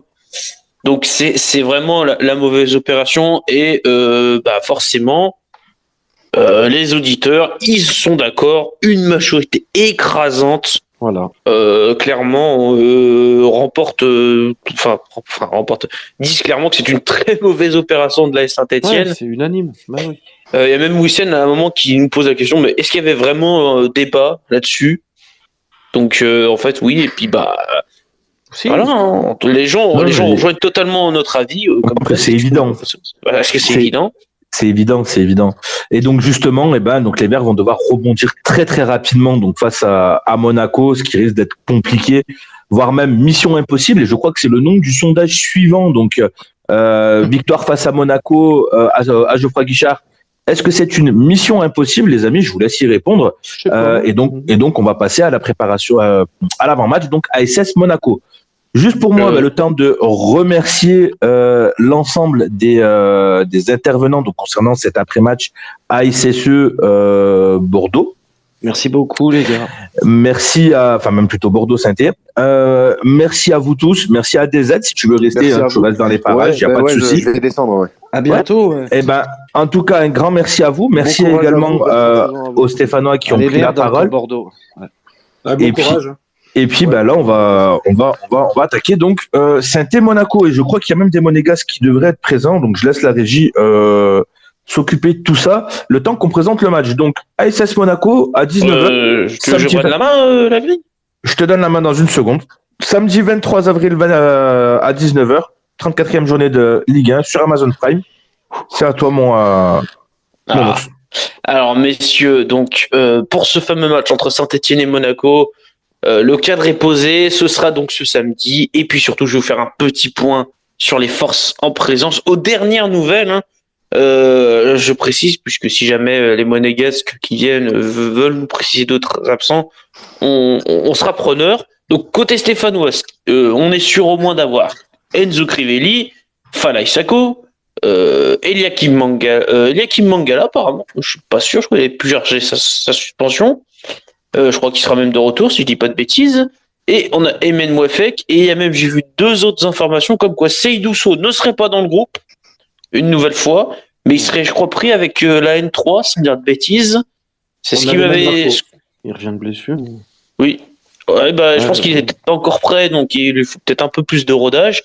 Et côté monégasque, on aura déjà 2 sur Diatta et Fabregas. Messieurs, quelques petites statistiques avant qu'on parle en profondeur, juste pour savoir, côté les Monégasques, c'est le 5e du championnat, 56 points, une attaque assez prolifique avec 51 buts marqués, une défense plutôt hermétique, en 33 matchs, les Monégasques n'ont encaissé que 34 buts, donc ça fait quasi à peu près un petit peu plus de 1 but par match. Ils ont quand même Wissam Ben Yedder qui est 3e meilleur buteur du championnat avec 19 réalisations. Ils sont sur 5 victoires consécutives. Du côté de nous, les Verts, on est 18e. On a 4 points de bord. On a 4 points d'avance sur Bordeaux, 7 points d'avance sur Metz. On a 31 points. On a marqué seulement 37 buts et on en a encaissé surtout 64. C'est la stat qui fait peur. On a sur les 5 derniers matchs 1 victoire, 2 nuls, 2 défaites. Nos meilleurs buteurs sont Wabi Kazri avec 10 réalisations et Denis Wanga avec réalisation. Et du coup, la question posée est la green. Est-ce que c'est une mission impossible, la victoire face à Monaco? Juste précision, excuse-moi de te couper. Sur les 5 dernières victoires de Monaco, il y en a 3 contre Nice, Rennes, Paris. Oui, donc c'est trop. Ah oui, c'est contre les gros. Les victoires de Monaco, c'est que contre les gros en plus. Alors après, cette semaine, j'ai souvent eu, même la semaine d'avant, quand on parlait de Monaco, on m'a souvent dit Monaco bataille un peu plus face aux petites équipes. Et Saint-Etienne a un peu moins de mal face aux grosses équipes. On m'a souvent dit oui, mais regarde Strasbourg, regarde Montpellier, on fait des matchs pas dégueulasses non plus contre Contre le Paris Saint-Germain, ok. Alors, j'ai bien envie d'entendre tout ça, sauf que déjà, si on regarde historiquement, on a du mal à battre Monaco à la maison. Ça, c'est une première statistique, j'ai envie de dire. Et au niveau de, moi, c'est plus la confiance. Et j'ai vraiment peur également de l'ambition qui va être mise sur ces 3 prochains matchs. Parce que si réellement il a été demandé lors des 2 derniers matchs de faire uniquement 4 points alors qu'on pouvait viser les 6 points, mais j'ai limite envie de dire que là, on a demandé quoi? On a demandé de faire 1 point sur 3 matchs, en fait, au final. Et si on fait 1 point sur 3 matchs, on va nous dire, bah, c'est bien, on s'est bien débrouillé, et que si on perd, en fait, contre Monaco, Rennes et Nice, en fait, au final, bon, on se sera pas trop mal débrouillé. Donc voilà. Moi, c'est surtout ça qui me fait très, très peur. Quand je vois l'armada offensif, je pense notamment à des mecs comme Ben Yedder qui a claqué 19 buts. Quand je pense à des mecs comme Golovin, mais des mecs qui vont se friser contre Saint-Etienne. Comme Sofiane Diop aussi. Le petit Sofiane Diop. Enfin, c'est des mecs. C'est ça. Ouais. Mais l'équipe, enfin, elle est impressionnante, l'équipe de Monaco. On peut dire ce qu'on veut. Surtout qu'au niveau du classement également, ils sont loin d'être décrochés. Au contraire, si je reprends là rapidement, moi, le classement de Ligue 1, je vois un AS Monaco 5e à 56 points. D'accord? C'est-à-dire que concrètement, ils ont autant de points qu'un Rennes ou un Strasbourg. Donc, ils ont le podium à portée de tir. Donc, ils vont pas se gêner, hein, parce que justement, à Monaco, à chaque fois, à la fin, Monaco, on les donne jamais gagnants, mais ils sont toujours placés à la fin du championnat. Monaco, je vais dire, une équipe qui finit très fort. Oui, c'est ça. Et puis surtout, je vais rajouter un truc, c'est que contre Monaco, nos résultats sont très, on va dire, c'est vraiment à chaque fois le match, c'est tout ou rien. C'est soit on est capable de faire des bons matchs, et malheureusement des fois, bah, ça se joue des fois pas grand chose, ou on va gagner, soit des fois, mais on passe totalement à travers, et puis bah on prend une tollée. Témoigne par exemple le match de l'an dernier à je crois Guichard, où on avait pris, je crois, 4-0 ou 4-0 la saison dernière. Juste pour rappeler, donc la dernière victoire de l'AS Saint-Etienne. Alors non, ça c'est 2019-2020, c'est une victoire avec un but de Denis Bouanga, 0. Il me semble que c'est ça, hein. Donc moi, ça commence à dater un petit peu. Hein. Bah, ça fait 2 ans, ouais. C'est donc bon, j'ai envie d'y croire parce qu'après tout, le vert est la couleur de l'espoir. Oui. Hein, donc c'est à domicile, je sais pas. Par définition, on est des mecs qui espèrent. Oui. J'ai envie de dire que ça sera le 30e anniversaire des Greens. Et d'ailleurs, venez tous très très très nombreux au stade. Et oui. Parce qu'il va y avoir de sacrées animations. Et il y en aura notamment une en avant-match, avant même l'anniversaire des Greens, du côté de l'Étivalière, enfin pas très loin de l'entrée de l'Étivalière. Au niveau des Socios Verts également, donc venez aussi nombreux rencontrer les membres de Socios Verts également. Oui. Mais toujours est-il que oui, on peut se dire que en mettant l'ambiance, etc., on est l'une des seules équipes dans ce championnat-là qui avons un public capable de nous faire marquer des buts. Ouais, je pense. Ah oui, j'ai envie d'y croire. Mais Julien, si on fait un partout, c'est le bout du monde, les gars, des amis. Oui, bah, du coup, Julien, toi, t'en penses quoi? Parce que je voulais quand même avoir un petit avis de... Sur les 5 derniers matchs, j'ai donné quasiment à chaque fois les bons pronostics. Donc du coup, je t'avoue que j'ai pas envie de le pronostiquer celui-ci. parce que non, mais je le sens mal, moi. Mais vraiment très très mal. Ah bah Monaco, ça joue. Hein. Mais genre vraiment très mal. Genre à 3-0, quoi. Ah ouais, à ce point-là, tu nous vois même pas marquer de but. Comment tu... Non, on peut pas marquer un but contre... Enfin... Vous avez regardé, depuis combien de temps on n'avait pas mis un but dans le jeu, vraiment dans le jeu, une occasion où il y a 3 personnes qui touchent le ballon. Oula. Ah oui, c'est vrai que c'est là. Attends, tu me poses une colle là. Donc, et contre Monaco, ça va être compliqué s'il n'y a pas de jeu. Ça fait quand même 6 matchs où on dit il y a 0 pressing.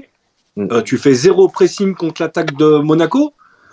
C'est ça. Mais ça va être open bar. Et surtout, par rapport à ce qu'a dit Vincent, sur nos problèmes de relance, de la défense, de notre milieu de terrain, là, Monaco, ils vont nous prendre très haut à la gorge.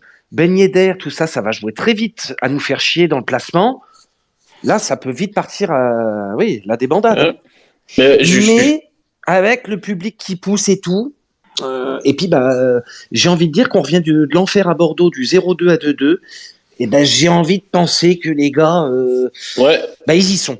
Mais le problème c'est qu'on va pas jouer Bordeaux, on joue Monaco, ce qui est totalement différent. Tu joues pas là, tu joues pas. Là, on a joué contre la pire défense de Ligue 1. Là, on joue contre sans doute l'une des meilleures défenses de Ligue 1. La psychologie de la remontée. Point. Voilà. On n'a pas coulé, on est revenu et on a sauvé les meubles comme on a pu. J'ai envie de croire, mais bon, je sais que c'est. Mais voilà. Après les gars, là, on va jouer à Guichard et ça peut changer. Ça peut changer parce on joue dans notre jardin et ça peut avoir une influence parce que avec les 30 ans des Green et tout, je pense et j'espère qu'il y aura une ambiance exceptionnelle pour ce jour-là et je pense que ça peut-être jouer sur les joueurs, sur leur morale en disant putain les gars, il y a une putain d'ambiance, on doit faire quelque chose. Parce que moi, je vais pas vous mentir, Monaco, ça me fait peur. Mais je me dis, les gars, c'est à la maison, on doit faire en moins quelque chose. Oui, on peut perdre 3-0 et gagner un match sans vraiment avoir de regrets. Hein. Oui. Ouais. Oui, voilà. Parce que peut-être on peut avoir un match nul, même en n'ayant pas de regrets. Mais voilà, au moins faire quelque chose. Tu vois ? Il faut tenter. Et justement, toi. Voilà, il faut tenter. Là, personne voit Saint-Etienne arracher quelque chose. Moi, j'ai envie d'y croire, mais ça va être compliqué. Justement, moi, je veux quand même l'avis de Vincent. Comment tu vois ce match pour les Verts ? Ça va être compliqué, hein, parce que déjà, quelle équipe il va aligner ? Donc ça, ce sera le sujet après pour chacun sa compo. Mais quelle surprise il va sortir de son chapeau ? Parce que ça, c'est la grande question pour moi. Parce qu'en face, sur les côtés, ça va envoyer du steak. Quand tu vas te coltiner du Vanderson, parce qu'on n'en parle pas trop, mais depuis qu'il est arrivé en janvier, il fait de sacrés matchs, il percute, il marque, il donne. C'est un gros danger. Ouais, il avance. Hein. Chouameni, Fofana, c'est solide, hein, les deux là. Et au milieu, tu vas prendre la grêle.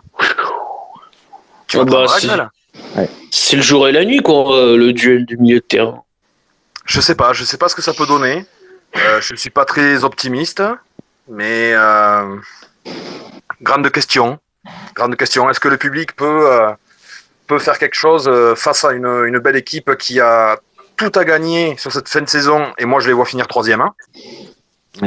Ils sont capables de passer devant Rennes, Strasbourg, ils sont capables d'accrocher la 3e place, hein, pour moi. Ils font des bons finishes, Monaco. Ouais, on dirait que depuis ils ont eu du mal là au changement d'entraîneur, on dirait que ça se met en place. Même par le passé, c'est un club qui a déjà fait des grosses fins de saison en boulet de canon. Hein. Mais Monaco, c'est très très souvent, hein, sur les 7-8 derniers matchs où ils gagnent tout. Hein. Ils font des fins de saison souvent, Mais Monaco, c'est puissant. Hein. Ah oui. Et ils finissent souvent au boulet de canon. À chaque fois, tu te dis c'est toujours la même chose. C'est de Monaco, voilà. Pour la fin de saison, c'est toujours un peu difficile, bizarre. Alors on dit Monaco, ça y est, c'est la fin. Ils ne seront pas européens à la fin de saison. Et puis les mecs, à la fin, ils te finissent avec Là, ils sont une série sur 5 victoires d'affilée. Les mecs battent Rennes, battent Nice. Le PSG leur met 3-0. Les mecs, là, ils vont pas venir... ils vont clairement pas être là pour rigoler. Donc, est-ce qu'on va être capable de prendre les 3 points ? Moi, je pense que ça va être limite mission impossible. Hein. Il suffit de regarder les cotes. Hein. Je pense que alors un point sera déjà, je pense, très très très très très très bien payé. Mais alors choper 3 points là, si on chope 3 points là, ça relève du miracle absolu, je pense. Et Monaco a un calendrier favorable pour accrocher la 3e place en plus. Donc les mecs, ça ils l'ont en tête, faut pas l'oublier. Hein. Parce qu'après ils vont jouer à Angers, Lille, Brest et ils finissent à Lens. Donc dis-toi que les types, tout ça ils l'ont intégré. Hein. La semaine ils l'entendent. Hein. Puis t'as une attaque de feu qui ont l'habitude de jouer très haut, gêné, emmerdé. Ben Yedder, il est quand même top buteur, c'est-à-dire que lui, il lui en faut pas 10. Hein. Voilà. Ouais, puis je suis désolé, au-delà de ça, t'as quand même la défense qui fait quand même un bel écho. 34 buts en 33 matchs joués. C'est défense, le gars. Hein. Non, mais enfin, c'est honnêtement quand tu prends seulement 34 buts en 33 matchs, ça veut dire que tu prends quasiment un tout petit peu plus de 1 but par match. Donc, c'est-à-dire ce que j'espère au fond de moi avec ce public, c'est ce qu'on n'a pas fait contre Bordeaux en attaquant ce match comme on aurait dû. Là, c'est le public qui inconsciemment va les stimuler, les pousser allez, tout de suite pied au plancher. J'espère ça, du moins. Ouais, mais le problème, c'est qu'on n'est pas dans... J'espère. Mais justement, le souci, c'est qu'on n'est pas forcément dans la tête de monsieur, on va dire, je peux pas l'appeler le génie tactique, on va dire même ni pas le génie mentaliste. On va l'appeler le génie de la Savoie, et encore, je pense pas que son QI est très élevé non plus. Non, mais bon, voilà. On n'est pas dans sa tête, et le problème, c'est que malheureusement, tu veux pas savoir comment lui va vouloir l'aborder. Et c'est ça qui me fait peur, en fait. C'est qu'on sait pas du tout comment on va le voir. Ça va être très très compliqué. Moi, justement, messieurs, on va peut-être se mettre tous ensemble. Là, on va se faire une petite compo. Une petite compo. On va essayer de tous par ligne. Bon, déjà dans les cages, je pense qu'il n'y a pas de débat. Polo. Oui. Polo, hein, forcément. Il n'y a pas d'autre solution. Oui. Si jamais il y en a qui veulent monter pour faire la compo avec nous, n'hésitez pas. La régie vous fera monter, il n'y a pas de souci pour ça. De la défense, on part sur quoi? On va dire, on va faire notre compo, et après on fera la compo probable de Pascal Duprat. Donc notre compo, on part sur quel système? Défense. Mais de toute façon, ça va être une défense à 3, donc autant partir sur la défense à 3. Défense à 3, ok. On met qui du coup? Donc axe gauche, on met qui? Nadé, ok. Oui, ouais. Nadé, je suppose. Oui, il n'y a pas, oui. Bon, Nadé, ok, axe gauche. Axe central. Harold, Moukoudi. Pour moi. Ouais. Moi, j'allais mettre Mangala, techniquement. Moi aussi, j'avais pensé à Mangala, en fait. Moi aussi. Ouais, alors là, on fait notre compo. Nous, après, on fera plutôt celle de Pascal Duprat. Donc, vous mettez qui? Mangala. Moi, je mettrais plus Mangala, ouais. Ok, donc deux Mangala, moi Mangala, Snow. Du coup, toi, tu mets Harold. Plutôt Sergent Moukoudi. Bon, on va quand même garder Mangala parce que la majorité l'emporte. Bien sûr. Axe droit. Là, c'est compliqué. On met qui? Moukoudi. Ouais, choix par défaut. Hein. Oh non, moi je mets le petit Bakayoko, honnêtement. T'as entendu les stats? Oui, mais même les stats, honnêtement, t'as vu l'attaque qu'il y a? Ça va vite, hein, donc tu peux pas te permettre de mettre deux charrues sur le terrain. T'en mets qu'une. Hein. Ouais, mais les charrues, quand tu joues bas. Oui, mais là, non, mais même, tu joues bas ou pas, les mecs, ils ont 3 temps de latence. Et il va pas nous mettre Colo? Non, il ne mettra pas Colo. Il peut pas le faire. Non, certainement. Si Silva n'est pas blessé à gauche, ça sera Silva, les amis. Oui. Donc, du coup, axe droit, on garde qui? Je pense qu'en défense, tu vas te retrouver avec une défense Silva, Nadé, retour de Mangala dans la défense. Éventuellement, tu vas te retrouver soit avec Moukoudi, soit. En fait, t'as 2 options. Tout dépendra comment Mister Duprat il va aborder ce match-là. Soit il se dit je mets un maximum d'expérience dans ma défense à 3 et que je mets en fait une défense avec Colo axe gauche, Mangala, tu sais vraiment au milieu quoi. Et donc attends, axe gauche Colo, Mangala et Nadé. Qu'en fait, en gros, il va même prendre le risque de mettre Nadé, pas forcément sur son bon pied, machin, etc.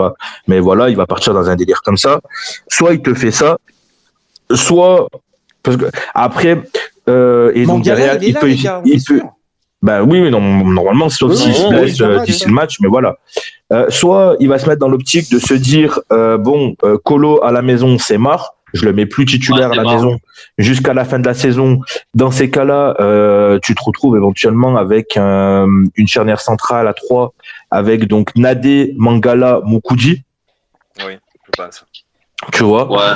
Parce que ça m'étonnerait qu'ils remettent Bakayoko sur le prochain match. Je peux me tromper, hein, mais je pense ça m'étonnerait qu'ils le ressortent sur le prochain match. Donc voilà. Après, la vraie question, ça va plutôt être parce que je pense que ces 4 là, tu vois, à gauche, normalement, sauf s'il y a un pépin, t'auras Silva. Les 3, ça va tourner avec ces joueurs-là. La vraie question, c'est à droite, qu'est-ce qu'on fait? On met Tchoub ou on met Masson? Moi, je mets Tchoub, il m'a l'air plus en forme que Masson, tu vois. Tu mets le mec qui est prêt, quoi. Ça dépend. Masson, il va rentrer à la 60e. Ouais, voilà. À la limite, tu le fais rentrer, mais c'est un mec qui revient de blessure. Je ne prendrais pas le risque de faire jouer un mec qui revient de blessure et qui se pète comme un con pour qu'après on ait déjà grillé un changement, tu vois. Moi, ok. Sauf si au niveau médical, ok, il peut y aller à 100% et ça me permet de mettre tout plus haut. Ouais, mais moi je prendrais pas de risque, je mettrais Tube, honnêtement. Parce que à force de pas prendre les risques, à force de pas prendre les risques, on va les prendre quand Ouais, mais tu vas avoir Golovin en face, hein, à droite. Hein. Et ça galope, hein. Il faut quand même. Ça galope, mais c'est pas non plus le plus rapide de tous. Et l'expérience de Tube, peut-être que sur un cas comme ça, elle va te servir. Et à l'inverse, à gauche, pour bloquer Vanderson, il va falloir mettre de la vitesse et du punch. Bah, c'est vrai que Masson, je l'aurais bien aimé sur Golovin, moi. Si Masson est bon, voilà. Parce que Golovin a de la roublardise quand même. Ouais. Après, même si Masson a des défauts défensivement, il en a plus que Tube quand même. Et parce que les gars contre Bordeaux, on y revient juste, on a été mitraillés de ballons dans notre dos, on n'a jamais été en capacité de les prendre. Si Monaco veut nous emmerder, dans notre dos, ça passe tous les jours. Hein. Ouais. Et Masson, c'est vrai que ça va peut-être un poil plus vite. Mais du coup, on va dire. Ouais, donc Tube à droite, on est d'accord. Donc ça fait une défense qui ferait, donc si on est, on va dire un peu plus réaliste, ça fait donc latéral, piston gauche, Silva, axe gauche, Nadé, Mangala axe central, Moukoudi axe droit, et à droite, on a Sada Tube. On est d'accord là-dessus? Oui. C'est ce qui semble plus probable. Je suis d'accord. Le milieu de terrain. Oh là. Bah, je pense qu'on n'a pas trop le choix en vrai. C'est ce que j'allais dire. Mais en fait, t'as pas le choix. Oui, c'est ça. Donc, un milieu de terrain qui serait Camara, Gourna et Boudbouz, un milieu à 3, pas un milieu à 2, s'il vous plaît, un milieu à 3. Hein. Mais faut pas qu'il joue trop au Boudbouz, hein. Mais et c'est ça le problème de Dubois, c'est qu'il le fout trop. À Ouchiche pour Boudbouz, moi, tu vois. Ah, vraiment? Ah, écoute, faut amener un petit changement. Là, je sais pas, Boudbouz, attends, contre Bordeaux, il a pas été très très bon. Là, je sais pas, j'ai envie de changer quelque chose, moi. Alors, Gourna, Camara, oui, ouais, bon. Parce que t'as pas grand chose d'autre. Neyou, hors de question, enfin, je le vois pas titu. Pas dans ce double-là, là. Alors, pourquoi pas Ouchiche, non, en 10? Non, ça vous paraît. Bon, bah, du coup, on va alors. Boudbouz ou Ouchiche? Ouchiche en 10. C'est risqué, mais ça peut se tenter. Donc 2 Ouchiche, Jus.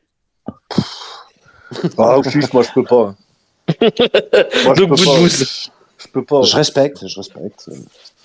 Donc, il a fait une bonne rentrée contre Bordeaux. Voilà, bon. il est bien pour 10 minutes, quoi. 10 minutes, un quart d'heure. Mais pas une bonne rentrée parce qu'il a de l'espace. Hein. Là, il va pas avoir d'espace. Hein. Il va pas revenir. Non, mais. Ouais. Je trouve là, contre Bordeaux, je l'ai trouvé plutôt punchy, un peu de qualité dans les passes, un peu dans la prise de balle. Oui, mais c'est Bordeaux, c'est pas Monaco. Donc, mais bon. je pense qu'il faut mettre plus de l'expérience sur ce match-là. Donc, Boudbouz irait plus dans ce sens-là. Donc, toi, Vincent, tu mettrais Boudbouz, je pense. Moi, je mettrais Boudbouz, mais je lui demanderais de ne pas être trop haut. Parce que sinon, tu vas laisser Camara Gourna en 2 contre 2 face à Tchouaméni et Fofana. C'est clair. Et ça, à mon avis, ça pardonnera pas. Ah bah c'est sûr. Les passes vont arriver.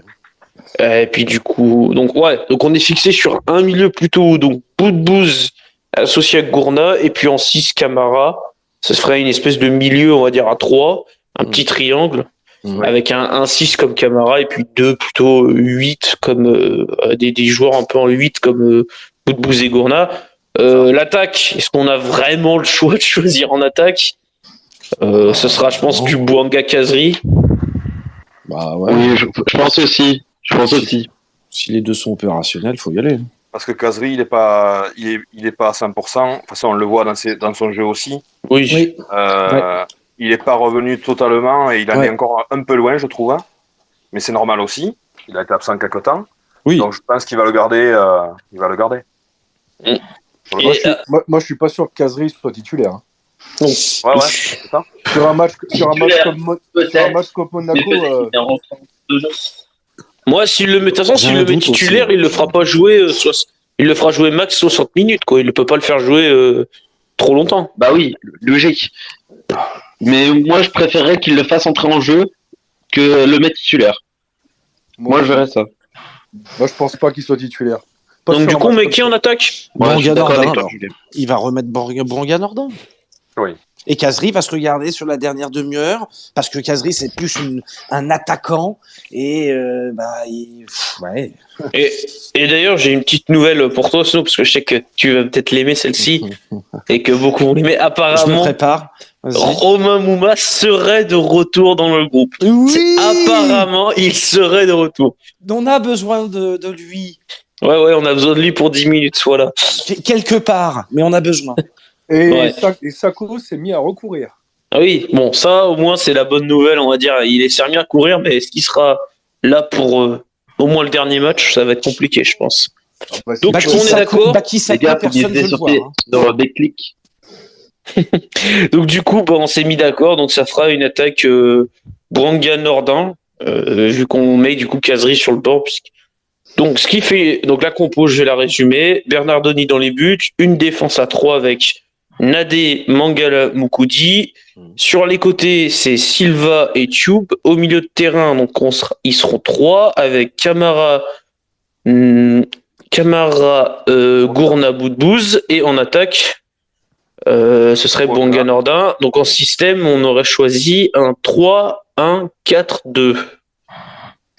Si on va dire, on prend vraiment le dispositif. Donc c'est le dispositif qui nous a été proposé, on va dire. C'est ce qu'on a proposé. On va dire avec un pouce plus bas, c'est ce qu'on propose.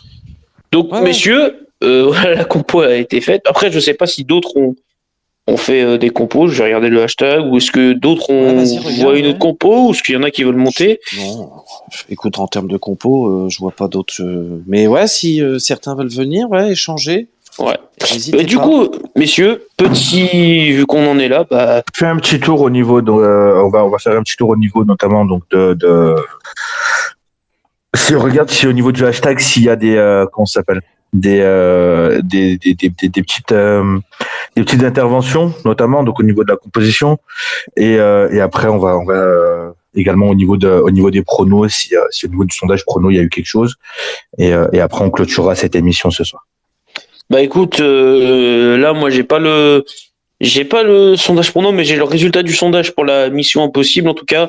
Okay. Donc c'est clair, hein, clairement, une majorité encore une fois plutôt écrasante. 2/3 des auditeurs pensent qu'il faut y croire, que ce n'est pas une mission impossible, et 1/3 dit bah oui c'est une mission impossible, voilà. Donc il y a quand même du positif. Donc il y a quand même. C'est parce qu'on joue à domicile, hein, je te le dis. Ouais, je pense que c'est aussi le fait qu'on joue à domicile. Ah bah oui. Mais moi, j'aimerais qu'on fasse une petite parenthèse sur les 30 ans des Greens.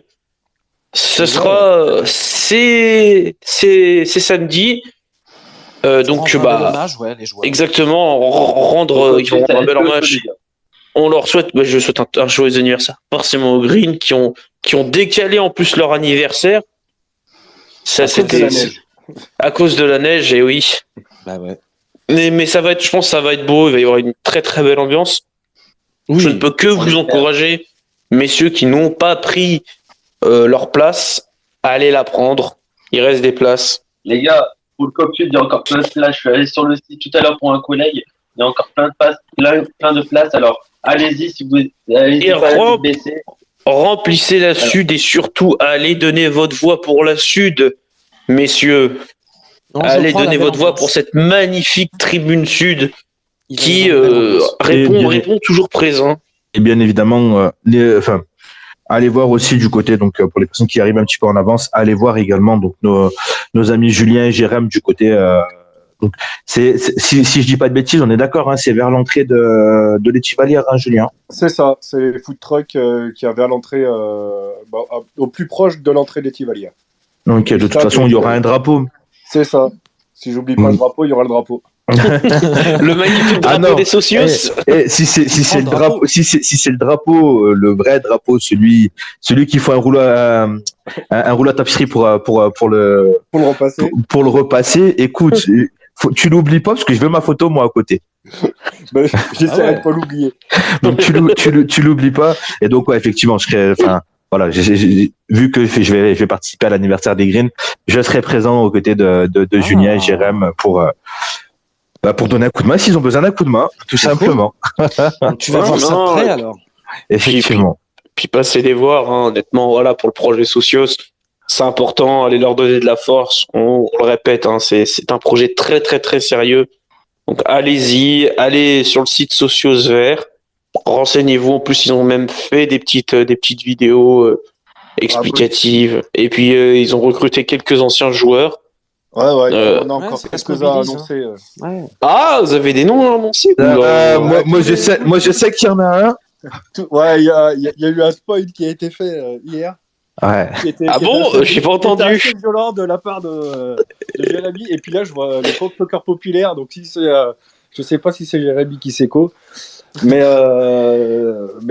c'est. Une petite piste, un indice. Non. Il est bien connu des personnes qui ont suivi la SS entre 90 et 2010. 90-2010, c'était large. Justement, c'est pour ça. Le but, c'est pas trop de spoiler. Bon, moi, comme ça, tu te débrouilles. C'est... D'accord. C'est donc là, du coup, mercredi, on en annonce un. Et c'est mercredi d'après. Ouais, mercredi d'après, moi, c'est un joueur que j'ai adoré. Mais en fait, c'était plus pour ses coupes de cheveux que sur le terrain. Non, du coup, la grille, tu voulais savoir s'il y avait quelques réactions au niveau de la compo pour le hashtag. Oui. Alors j'en ai une. Lauchi Picto, il nous a fait sa compo. Ah, mon Lauchi Picto. Qu'est-ce que tu nous as fait comme compo? Ah, il nous a fait un 4-4 de losange, tu vois. Il a été. Il a été assez innovant. Il a mis Bernardoni dans les buts, Silva latéral gauche, Nadé Mangala dans défense centrale. Ouais. Il a fait le choix de mettre Ivan Masson en latéral droit. Okay. Il a mis après Camara en 6, Gournaï Boudbouz en 8, Aouchiche en 10 et Bouanga Kazri en attaque. Ça se tient, hein, dans la. En vrai, ça se tient. C'est un c'est une belle équipe en 4-4 de losange. Mais avec Dupraz. Bah, c'est ça. En fait, le problème, c'est que je pense que cette équipe-là, elle ferait kiffer beaucoup de supporters. Surtout qu'elle est hyper cohérente en termes de. Et très homogène. Que tu as cité, qui est relativement homogène. Si tu regardes, t'as deux bons latéraux, t'as de l'expérience dans chacune des lignes. Tu vois, au milieu de terrain, t'as Boudbouz. En attaque, t'as Kazri. Derrière, tu te retrouves avec Mangala, quoi qu'on en puisse dire. Donc, ça me paraît hyper cohérent. Et puis, je pense que cette équipe-là est capable de jouer au ballon aussi. Ah oui. Donc voilà. Mais c'est pas. Alors, déjà, il va te falloir un camarade des grands soirs. Il faut que ça galope. Parce que tout seul devant le milieu, tout seul devant la défense, il va falloir rattraper les bourdes de Mangala.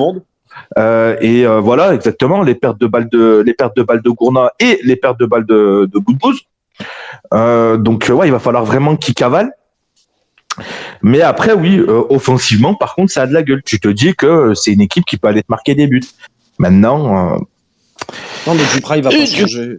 Non, mais Dupraz finira la saison avec sa défense à 5. Ouais, il l'a plus ou moins sous-entendu. Enfin, il a fait un sous-entendu là-dessus quand il a été interviewé sur Prime. Donc clairement, en fait, voilà, il va rester avec sa défense à 5, il va mourir avec sa défense à 5. Exactement, il va mourir avec ses idées, c'est ça. Alors qu'il nous a vendu un 4-4-2 à un moment donné. Là maintenant, il nous dit que c'est plus possible de faire un 4-4-2 parce que il y a plus de Crivelli. Donc qui dit plus de Crivelli dit plus de 4-4-2. Oh bah c'est bizarre. Bon bah ok, d'accord. Écoute, il y a pas de souci. Finissons comme ça. Essayons de finir la saison du mieux possible. Oui. Essayons de pas prendre trop de branlées sur les 3 matchs qui arrivent. C'est surtout ça le truc. Ouais. C'est voilà. Essayons de pas trop se faire allumer, de pas prendre beaucoup de buts là-dessus, parce que le goal average, je pense qu'il va avoir son importance à la fin. Et voilà. Pour moi, le dernier gros match que tu ne devras absolument pas rater, c'est Reims à la maison. Faut que les Verts essayent de prendre un point ce week-end. Ouais. Et voilà. Et après, à la Beaujoire, tu donnes ta vie, mais ça va être dur à la Beaujoire en fin de saison. Et justement, tu parlais de ça, mais du coup, petit pronostic. Et là, si des auditeurs veulent montez les gars, donnez votre pronostic. On vous attend. Allez-y. On va peut-être commencer par. Allez, Julien.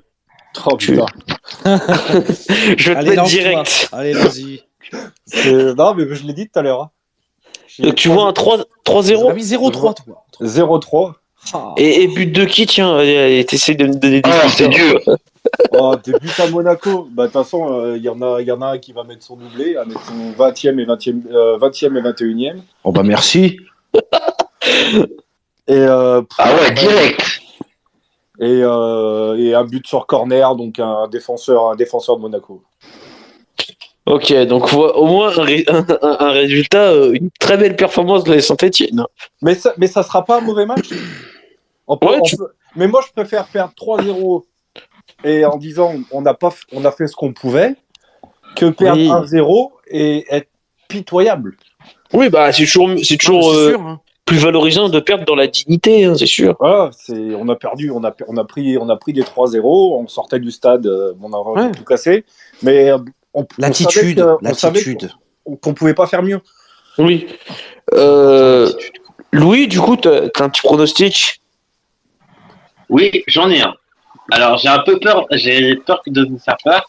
Moi, je verrais vraiment un partout. Mais voir un match pas dégueulasse, mais beau à voir.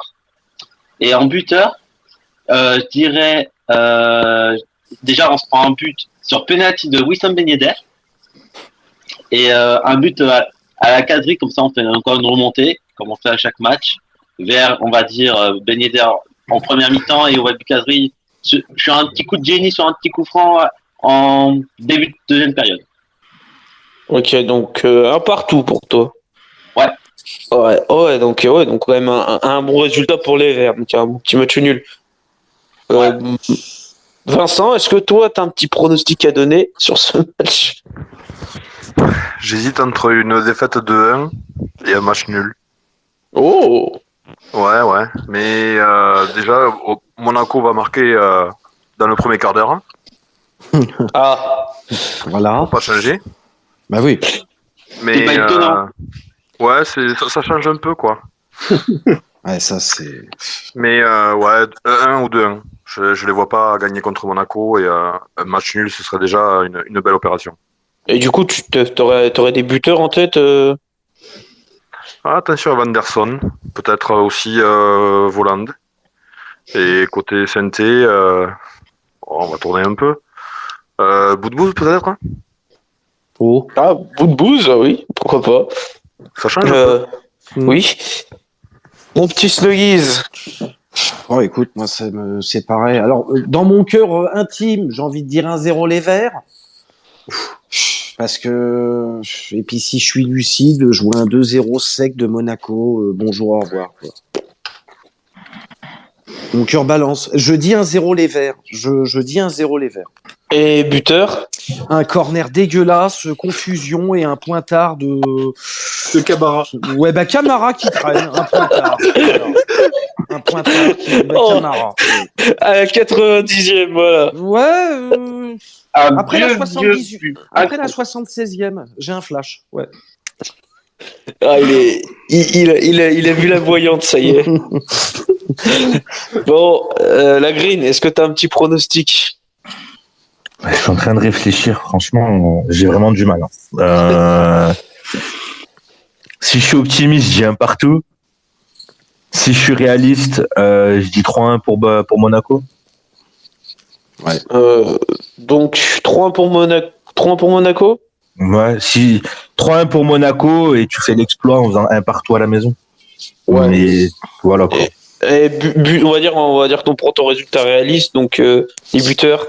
Tu vois, Ben Yedder qui se balade. Donc éventuellement, je vois bien un doublé de Ben Yedder, tu vois, Geoffroy Guichard. Surtout qu'il est pas trop loin, je crois, au niveau du classement des buteurs, si je dis pas de Il a bêtises. 19 buts. Il est chaud. Il est 21 avec un doublé. C'est voilà, donc tu vois, c'est non, franchement, ouais, doublé de Ben Yedder.